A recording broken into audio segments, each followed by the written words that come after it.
All right, Shalom, Shalom. Call Halal Yahweh by Hashem, Yahweh Shai by Hashem, Rakakadash. Okay, double honor to the apostles and elders of Great Millstone who rule well. And peace and salutations to you sincere brothers out there pushing the truth across the four corners of the earth. I just want to jump straight in because we're at a point in the empire where we're at that point. You know, basically we're starting to get to that final point, the final moments of the empire, and you know, looking back on the different things that Esau has gotten away with, he's done, you know, and they've never received their punishment. Well, you know, this happens to every great empire that comes and goes. And one thing about the scriptures that's very interesting, it gives you an account of those empires. It gives you account of what Esau refers to as the Fertile Crescent, Mesopotamia, you know, aka Babylon. You know, Babylon and all the other nations along the Tigris and the Euphrates.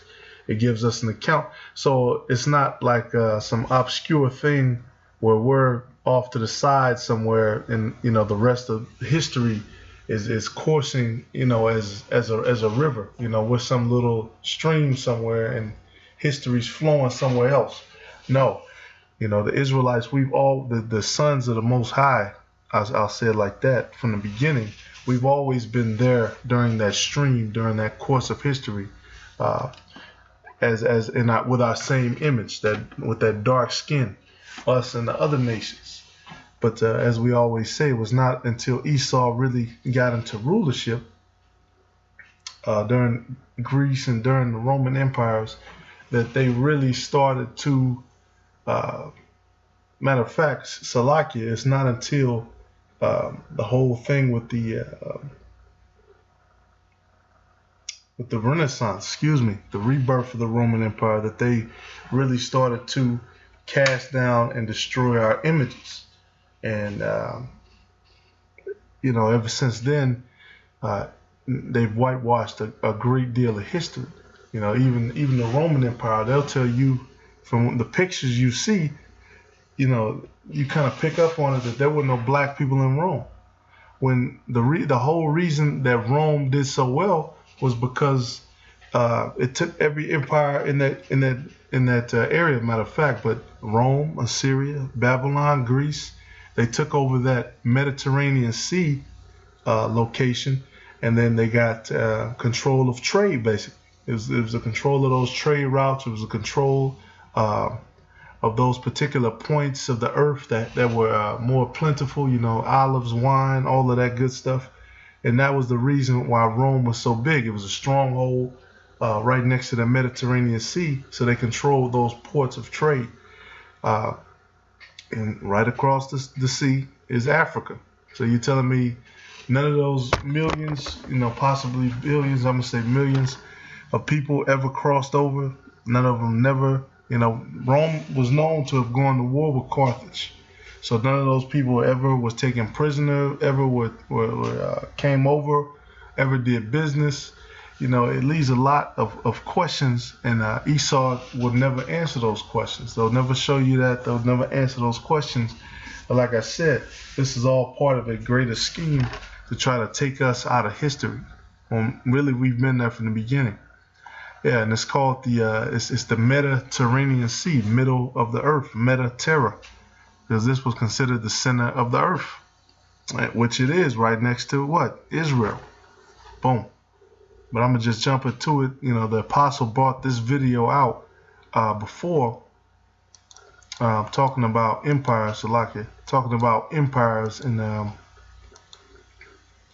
I just wanted to bring it out again to reiterate the time that we're in.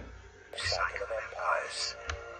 He found remarkable similarities between them all. An empire lasts about 250 years, or 10 generations, from the early pioneers to the final conspicuous consumers who become a burden on the state.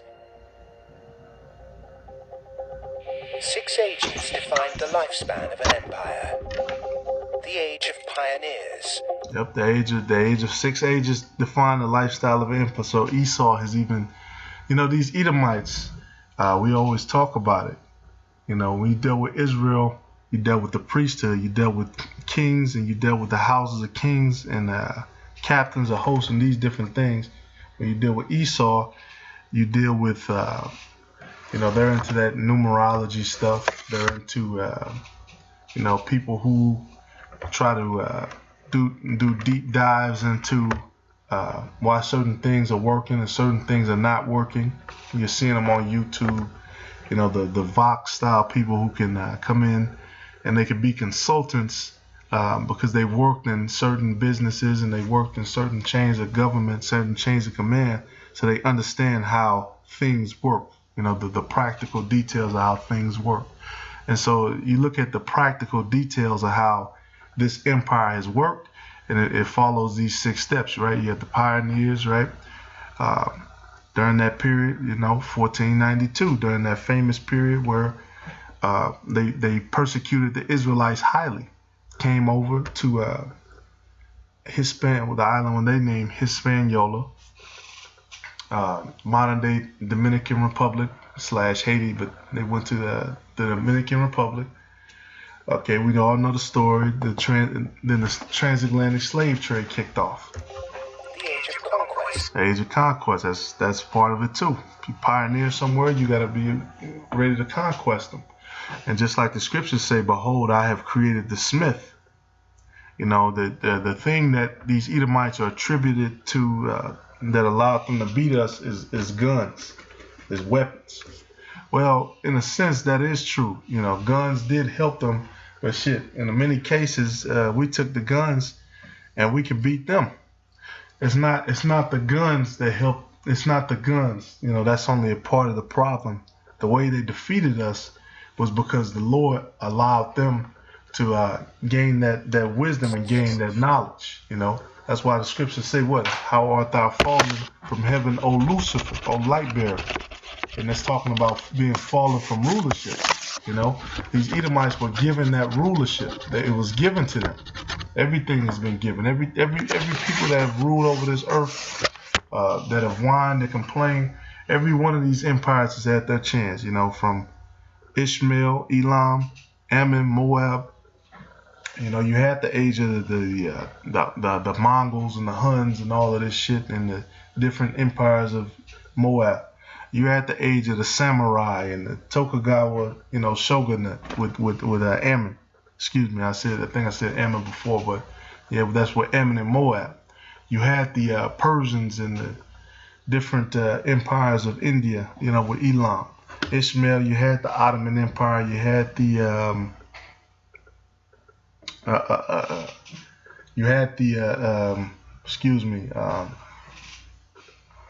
the different caliphates. That's what they call. Yep, you had the different caliphates and stuff of Ishmael. With Ham, they had some of the other empires. A lot of those were Jake. I don't want to say the wrong thing, but even Ham, they had their own empire. The Zulus and all of the Mandingos and all these people. So every empire has had their chance to rule. Even Esau, right? We know Esau, the Greeks and the Romans, but they try to bleed that into everything else. Then that leaves us, Jake, and that's something that brothers in the process of doing, trying to go through all these different empires and extract that truth.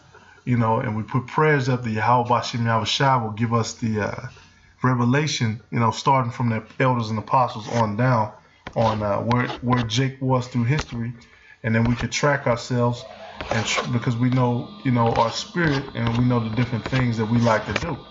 So all of that, then through the course of history, this is a beautiful truth that Yahweh Bashim Yahushua has placed upon us. The Age of Commerce. Yep, the age of commerce. We know the slave trade was that's what made America great.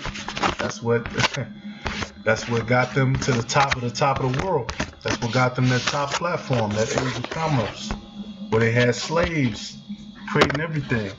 And even after slavery, you had that industrial revolution. You had Israel becoming inventors of everything, and not just the slaves either, not just the southern kingdom, but you had Gad, Reuben, Issachar, all of those other tribes. They were inventive as well, still are to this day, and that's what made America great in the first place. The age of affluence.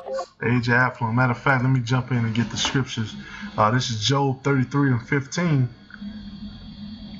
No, I'm started 14. It said, "For the Most High speaketh once, yet twice, yet man perceiveth it not.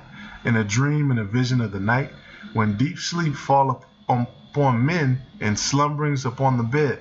Then he openeth the ears of men, and sealeth their instruction, that he may withdraw man from his purpose, and hide pride from man.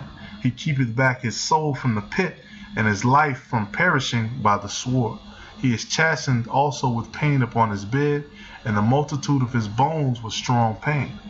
There you go. So, so he openeth the ears of men, and sealeth their instruction, that he may withdraw man from his purpose, and hide pride from men. So basically, man, it's the Most High who seals these different nations with the instructions to do all of this. Because one thing about it, when you're coming up, the scriptures attribute the first fruits as being very special. The foundations of men. Jacob is the former of all things. We're like that seed, and those seeds they last for a long time. You can take seeds, if you take care of them properly, you can have them for months, and some of them even for years. Okay, and then you stick them to the soil, boom, boom, boom. Because the seed has so much energy in it. It has so much, has so much life in it, and it's ready to sprout and create. And the scriptures also say what? Israel is that noble vine. So we're that noble vine, we're that royal, we're that top plant. And the other nations, they're that drop in the bucket. They haven't really made the same way, because we're the favorites of Yahweh Bashim Yahushua. That's why we're called forth to hold ourselves to a higher standard. We got to keep the different things of the scriptures. We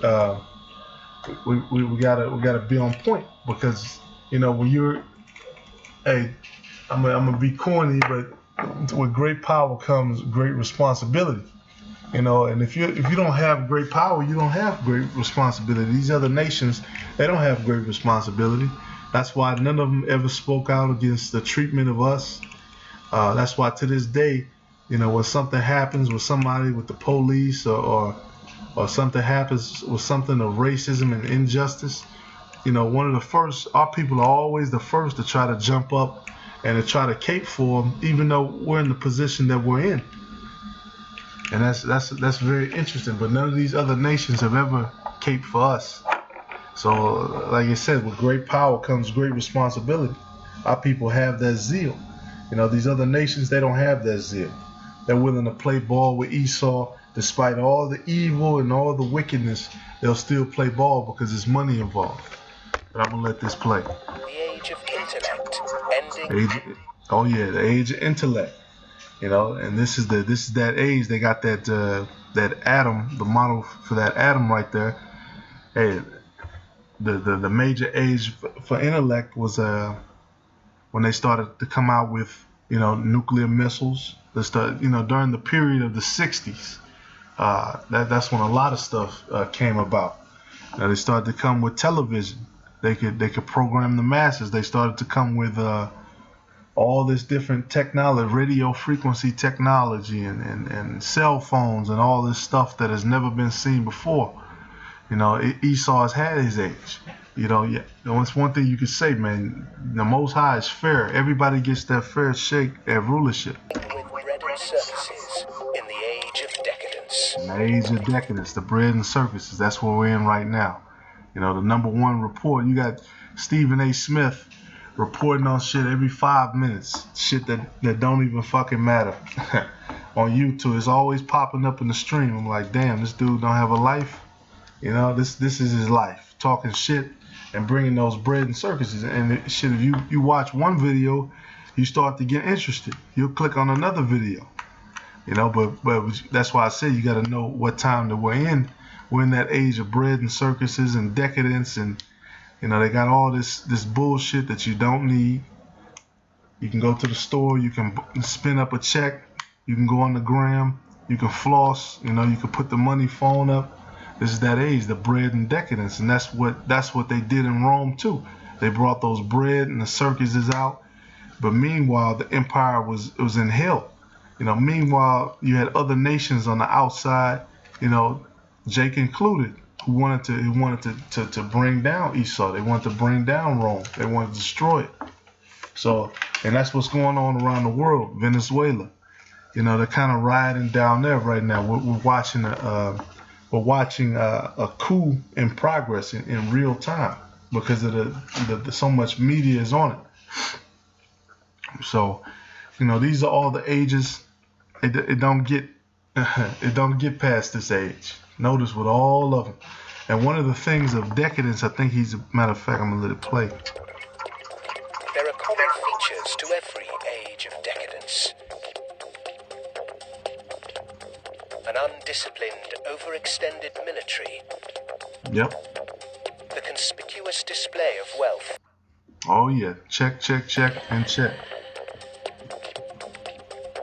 A massive disparity between rich and poor. Check. A desire to live off a bloated state. And an obsession with sex. Oh, that's a big one, man. An obsession with sex. Every this is the age for women's rights supposedly, but naked women are just a click away. You don't gotta work for it or none of that shit. That's a new thing now. The set outs, recording people, and like I said, man, everything, all that perversion and shit is a click away. So, we're in that age. You can't say that we're not. We're in that age. So everybody has their chance to rule. Like the song says, everybody wants to rule the world, but at an appointed time, when the Most High seals that instruction in you, you can't go against the grain. Matter of fact, and I'm gonna make this short too. I was gonna get into that. Let's make this real short. This is straight to the point. 2nd Esdras 1:10. It said, "Many kings have I destroyed for their sake. Pharaoh with his servants and all his power have I spent now. All the nations have I destroyed them. And in the east I have scattered the people of 2 provinces, even of Tyrus and Zidon, and have slain all of their enemies. Speak thou therefore unto them, saying, Thus saith the Lord, I led you through the sea, and in the beginning gave you a large and safe passage. I gave you Moses for a leader, and Aaron for a priest. I gave you light and a pillar of fire, and great wonders have I done among you, yet have you forgotten me, saith the Lord." And that's true. We forgot about the Lord coming here into America. Well, a lot of us, Esau has beaten us out of it. Beating that out of us. He's beating that fear away from us, and now the only thing we fear is him. And even to this day, our people want to be rebellious. They don't want to return into that power. They don't want to go into history and acknowledge, the people who had the favor of the Most High. Because Israel, you can look with any historian and they'll tell you, Israel has always been the chosen people throughout history. They've always been the most persecuted. They've always been the most special.